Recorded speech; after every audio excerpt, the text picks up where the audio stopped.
다섯 번째 성경 연구인데요. 삶을 변화시키는 성경 연구. 하워드 핸드릭스와 윌리엄 핸드릭스 공저 책인데 이 책에 보면 성경 연구를 할 때 우리에게 좋은 가이드를 굉장히 많이 줍니다.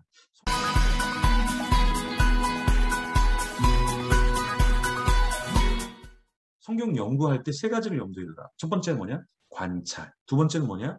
해석. 세 번째는 뭐냐? 적용. 이 세 가지를 염두에 두고 성경을 연구하면 좋다라고 말합니다. 그럼 좀 더 구체적으로 살펴보면 이런 얘기를 해요.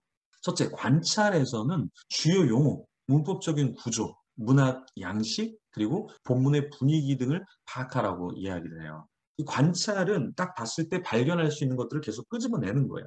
주요 용어가 뭔가, 그리고 문법적인 구조는 뭐가 있는가, 문학 양식은 뭔가, 이런 것들은 크게 연구하지 않아도 드러날 수 있는 것들이에요. 관찰의 단계에서는 가볍게 살펴볼 수 있는 것들을 기록하고 주의 깊게 보는 정도예요. 이게 관찰입니다. 이 관찰을 기본적으로 해야 되는데요. 관찰에서 여섯 가지를 고려해야 된다. 첫 번째, 주요 용어를 먼저 연구하라. 두 번째, 등장하는 인물은 누구인가. 세 번째, 원인과 결과의 관계를 주목하라. 네 번째, 용어를 정의하라. 다섯 번째, 지명을 살피라. 여섯 번째, 저를 책 전체와 연관지어 생각하라. 이 여섯 가지를 우리가 고려할 때 관찰을 잘했다라고 보는 거예요. 해석도 중요하고 연구도 중요한데 좀 가볍게 주요 용어가 뭘까? 등장인물은 누구지? 원인, 결과? 뭐지? 용어? 이 용어는 뭘까? 지명은 어딜까? 절 전체와 어떤 연관이 있을까? 이런 기본적인 내용들을 다뤄줄 때 관찰을 잘할 때 그 다음 해석과 연구에 도움이 되고 그 연구와 해석으로 갈 수 있는 것이죠. 그 길을 잘 잡아야 돼요. 둘째, 해석에서는 본문에 관한 질문을 던지는 거예요. 이거 어떻게 해석해야 되지? 이 내용 뭐지? 관찰은 그냥 바로 드러나요. 근데 해석은 조금 돌아가야 돼요. 아, 이거 왜 이렇게 했을까? 이건 어떠한 답일까? 그래서 종합적인 정리하는 이런 과정이 있을 때 우리는 이것을 해석이라 한다. 관찰은 표면에 있는 것들을 보면서 정리를 하는 거면 해석은 그 표면 아래에 있는 무엇인가를 질문하고 답하고 정리하는 시간이 바로 해석이라는 거예요. 세 번째, 적용은 무엇인가? 적용이라는 것은 본문이 실생활에 어떻게 역사하시는지를 접목시키는 거죠. 그래서 적용이 살아있어야 설교가 살아있는 건데요. 다시 관찰을 위해서 우리가 18가지를 한번 생각을 해야 되는데요. 탐구하는 자세로 읽어야 한다. 반복해서 읽어야 한다. 인내하며 읽어야 한다. 분석적으로 읽어야 한다. 누가, 무엇을, 어떻게, 어디서, 왜 이러한 질문들을 계속 분석적으로 던지면서 읽어야 한다는 거예요. 그냥 쭉 읽고 끝 이것이 아니라 주인공은 누구지? 어디서 이런 얘기를 했지? 뭘 한 거야? 왜 한 거야? 그 방법은 어떻게 되는 거야? 이런 질문들을 쭉 던지면서 우리는 본문을 읽어가야 한다는 거예요. 인내하면서 반복해서 탐구하는 자세로. 또 어떻게 우리가 관찰해야 될까요? 기도하는 자세로 관찰해야 돼요. 하나님 말씀이니까 하나님 말씀을 열어주세요. 그리고 여러분이 다양한 방법으로 읽는데요. 한글로 읽고 한글도 표준어 성경, 세번역 성경, 개역 성경 여러 가지 있잖아요. 그런 성경의 버전에 따라서 다르게 읽으면 다른 느낌이 와요. 그죠? 영어 하시는 분은 영어, 독일어 하는 분은 독일어, 중국어 할 수 있으면 한자 할 수 있으면 히브리어, 헬라어, 라틴어 읽을 수 있는 만큼 그 성경을 다양하게 읽으면 좋다. 묵상하면서 읽어야 되겠죠. 목적을 이해하면서 읽어야 돼요. 그냥 읽는 것이 아니라 어떤 목적을 갖고 내가 읽느냐에 따라서 또 다르게 읽히게 되거든요. 그래서 내가 주인공에 대해서 집중적으로 읽어봐야 되겠다. 혹은 하나님의 마음에 대해서 한번 살펴봐야 되겠다. 혹은 이 사건이 왜 일어나게 됐는지 원인과 결과를 한번 내가 찾아봐야겠다. 그러면서 읽는 것은 다른 것이죠. 내용을 소화하며 읽으려고 해야 되고요. 만원경은 뭐냐면 전체적으로 스캔하는 거예요. 그리고 단락 단위로 읽는 거, 공부하는 건 뭐예요? 줌해서 현미경으로 보듯이 공부하는 거죠. 강조되어 있는 것들을 주목하라. 그래서 하나의 포커스, 어떠한 강조가 있는 것인지를 주목하면서 그것들을 더 살펴보면서 성경을 이해하는 거죠. 반복되고 있는 것을 주목하라. 서로 연관된 것들을 주목하라. 이 연관된 것들을 잘 찾으면 성경의 보화를 발견하게 되죠. 서로 비슷한 것들과 상반된 것들을 주목하라.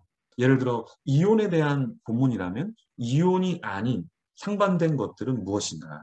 예를 들어 이웃에 대한 설교를 한다 그러면 선한 사마리아의 그 비유에서 이거 어떠한 거지? 비슷한 거.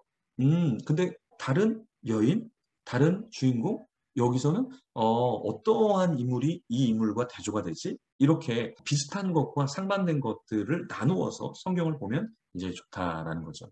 자, 실생활에 도움이 되는 것들을 주목하라. 실제로 우리 현실에 왔을 때 어떤 메시지가 우리에게, 나에게 들리는가 이런 것들을 주목해야 하는 것이죠. 전체 그림을 이해해야 되고요. 관찰 내용을 요약하고 관찰해서 해석으로 나아가야 한다라는 것입니다. 그러니까 단순히 관찰해서 끝 이게 아니라 관찰하다가 이 내용은 뭐지? 어떻게 이걸 해석해야 되지? 라고 궁금증이 있는 것들은 조금 더 연구할 수 있도록 우리가 해야 되는 것이죠. 본문이 무엇을 의미하는지 이제 해석을 할 때 우리 이런 것들을 생각해 봐야 돼요. 본문 해석 시에 조심해야 될 게 뭔가, 어떤 종류의 문학 양식인가를 파악하고 내용을 파악하고 맥락의 이해를 파악을 해야 한다라는 거예요. 그 맥락 없이 그냥 한 구절만 딱 보고 그것을 그냥 자기의 생각에 맞춰서 푸는 것이 아니라 전체 맥락 속에서 이걸 어떻게 풀어야 될 것인가 설교자는 고민해야 된다는 것이죠. 성경을 다른 성경과 비교해야 돼요. 그러니까 예를 들어서 구약 성경도 맞소라의 사본이 있다면 그 사본이 하나만 있는 게 아니거든요. 그 사본이 다른 사본들도 있기 때문에 그 다른 사본들에서는 어떻게 이야기하는 거야. 그리고 또 탈굼이라는 성경이 있죠. 아람어로 된 성경은 어떻게 이것을 해석했는가. septuagint도 있지만 시리아 성경도 있어요. 근데 그런 성경들이 이걸 어떻게 이해했는가. 이게 사본학이거든요. 사본학. 그래서 같은 히브리어 사본, 또 다른 사본에서 어떻게 이것을 전승했고 이해했는가를 살펴보면 좋다라는 거죠. 문화를 이해하고요. 다른 보조 자료들을 참고하고, 예를 들어서 요세푸스의 책도 그 당시 시대에 있던 유대 문헌들 이런 것들을 참고하면 더 깊어지겠죠. 주요 용어들을 이해하려고 노력해야 되고요. 그래서 사전을 찾아보고 이 용어가 어떠한 의미를 갖고 있는가. 비유적인 표현을 바르게 이해하기 위해서 이 비유가 무엇인가. 그래서 잘못된 알레고리적인 표현으로 또 해석으로 나가면 안 되겠죠. 그래서 다양한 책들을 봐야 된다는 거예요. 해석에서 멈추지 말고 적용으로 가야 된다. 그럼 적용의 네 단계는 뭐냐? 첫 번째, 알아야 한다. 본문을 알아야 적용을 제대로 하죠. 그리고 나 자신을 알아야 되겠죠. 그리고 다른 사람을 알아야 되겠죠. 청중을 알아야 이 적용이 적절하게 되죠. 청중을 이해하지 못하고 그냥 마구 적용하면 안 되는 거죠. 두 번째, 경험과 연결을 시켜야 된다. 일단 하나님의 말씀의 진리를 깨닫고 나면 우리의 경험에 연결시켜야 되잖아요. 그러면 이 말씀과 내가 예전의 경험과 어떻게 연결이 될 것인가. 그래서 이제 앞으로 나갈 때는 어떻게 연결을 시켜야 될 것인가. 내가 예를 들어 게을렀다. 그러면 내가 이 말씀을 들었을 때 내 게으름도 죄가 될 수 있겠구나. 그러면 내가 하나님하고 어떻게 살아야 될까? 나의 과거의 경험과 연결시켜서 앞으로는 어떤 다른 삶을 살 것인가. 우리는 연결을 시켜야 된다. 세 번째, 묵상하라.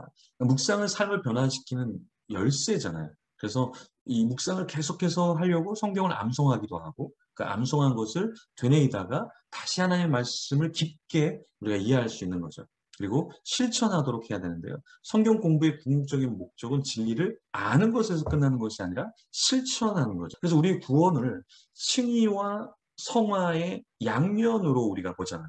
그냥 칭의만 받은 것으로 끝나는 것이 아니라 성화도 있구나. 그래서 내가 성화의 삶을 사는 것이 구원받은 자의 마땅한 반응이잖아요. 마찬가지로 우리가 말씀을 묵상하고 그 말씀을 듣고 우리는 어떻게 되는가? 실천의 장으로 나가야 한다. 실천을 할 수 있도록 우리를 밀어 넣어야 되는 것이죠. 렉치오 디비나에서 마지막에 뭐였습니까? 관상이었죠. 관상은 어떤 뜻이었어요? 삶에서 그 메시지를 살아내는 게 관상이었죠. 마찬가지로 우리가 설교에 있어서 중요한 것은 무엇이냐? 묵상까지만 하면 안 된다, 설교는. 근데 실천의 영역을 반드시 집어줘야 된다. 그러니까 첫 번째, 이렇게 실천해 보세요. 또 이런 것도 한번 실천해 보세요. 그래서 실천할 거리들을 계속 던져줘야 돼요.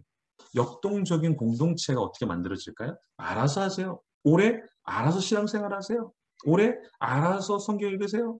알아서 기도하세요. 그러면은 그래서 저는 이런 목회자가 되면 좋을 것 같아요. 이런 영적인 지도자가 되면 좋을 것 같아요. 나만 기도하고 나만 찬양하고 공동체가 세워지지 않잖아요. 이런 지도자가 아니라 나도 하지만 성도들이 같이 하는 그런 리더자. 그런 리더자가 성숙한 리더자죠. 나만 성경을 공부하고 나만 기도하고 나만 묵상하고 나만 전도하는 게 아니라 같이 실천할 수 있도록 만드는 것이 성숙한 리더가, 지도자가 되는 것이죠. 적용에 필요한 9가지 질문이 있는데요. 내가 따라야 할 모범이 있는가? 나 자신에게 적용을 해보고 내가 피해야 할 죄는 무엇인가? 내가 붙잡아야 할 약속은 무엇인가? 내가 드려야 할 기도는 있는가? 그래서 적용을 그냥 추상적으로 하는 것이 아니라 이렇게 나에게 하나하나씩 대비를 해보고 적용을 해보면서 적용을 만들어가는 거죠. 또 어떠한 적용을 만들 수 있어요? 내가 순종해야 할 명령들, 내가 구비해야 할 조건, 내가 외워야 할 구절, 또 고쳐야 할 교리적인 오류, 내가 직면해야 할 도전, 그러니까 이런 것들도 우리가 적용에 집어넣어야 된다는 거예요. 아, 교리적으로 내가 잘못 이해한 것 내가 고쳐야지. 내가 직면한 이 도전, 앞으로 내가 제대로 직면해야 되겠구나. 그것이 무엇일까? 한번 생각해보고 그것을 적용할 수 있도록 해줘야 한다라는 거예요. 그래서 설교에 있어서 적용을 빼면은 안 된다. 30% 이상을 적용으로 보고 어떻게 적용해야 될지 우리는 계속 나 자신의 삶에서, 가정의 삶에서, 공동체의 삶에서, 세상에서 우리는 끊임없이 어떻게 적용해야 될 것인가를 던져주고 고민할 수 있는 시간을 주어야 한다는 거죠. 어떤 설교자는 그래요. 설교를 시커내고 설교 끝! 그리고 적용에 대한 내용을 하나 더 해주잖아요. 여러분 알아서 하십시오. 신앙은 각자 하는 겁니다. 이것만큼 무책임한 설교자, 영적인 지도자가 없는 거죠. 그럼 왜 영적인 지도자가 필요하겠어요? 코칭을 하는 사람은요, 굉장히 큰 영향을 줍니다. 그래서 그 사람에게 어떤 거 한 번 더 해보시겠어요? 너무 잘하고 계신데 어떤 걸 조금 더 보완해야 될까요? 이게 뭡니까? 적용점을 알려주는 거예요. 코치가 코칭 받는 사람에게 요건 어떻게 생각하세요? 아, 제가 생각하지 못했는데 그걸 제가 한번 더 생각해야 되는군요. 이게 코칭이잖아요. 설교자도 성도를 코칭해 줘야 돼요. 아, 이건 보완해야 됩니다. 이건 조금 더 하시면 좋습니다. 이게 적용이잖아요. 그래서 설교에 적용이 빠져 있다. 그럼 어떻게 되는 거예요? 머리만 키우는 거예요. 머리만.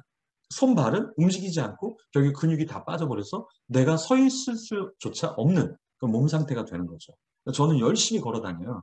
제가 여기 성북에 있는데 종로 이런 거리는 1시간 반 걸어 다녀요. 왜 걸어 다니냐면 지금 안 걸어 다니면 나중에 나이 들었을 때 걸어 다닐 수 없다. 그래서 걸어 다녀요. 막 운동해요. 지금 운동 안 하면 10년, 20년 뒤에 서 있기조차 어려울 거다. 제가 남들보다 체력이 좋다라는 얘기를 되게 많이 듣거든요. 사실은 어렸을 때 운동을 좀 많이 했어요. 그리고 제가 충신대학원 나왔을 때 체육학과를 나왔다 할 정도로 운동장에 하루에 한 3시간은 기본적으로 운동장에 있었던 것 같아요. 공부도 열심히 하려고 했지만 운동도 하루에 기본적으로 3시간은 제가 했던 것 같아요. 그래서 운동을 굉장히 좋아하는데 마찬가지입니다. 우리가 성도들에게도 운동하세요.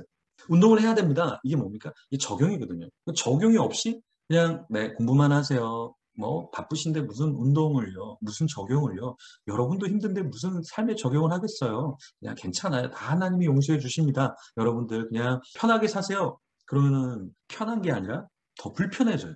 내 자신이 불편해지고 가정이 불편해지고 공동체가 불편해져요. 그래서 강력하게 여러분 적용할 점들을 주어야 합니다. 근데 저도 지난주에 설교할 때 공동체를 우리가 이루고 있으니까 우리가 간식을 뭐 교회에서도 제공할 수 있지만 여러분이 과자 하나라도 가져오십시오. 이게 적용이에요, 적용. 공동체를 세워가고 할 때 큰 부담스러운 적용을 주는 것이 아니라 우리가 다음 세대를 섬긴다고 하는데 과자 한 봉지라도 가져와서 또 뜯어서 같이 나눠 먹으면 그게 공동체를 세워가는 게 아닌가. 그래서 어떠한 구체적인 적용할 수 있는 것을 주는 것. 이게 설교자의 역할이다.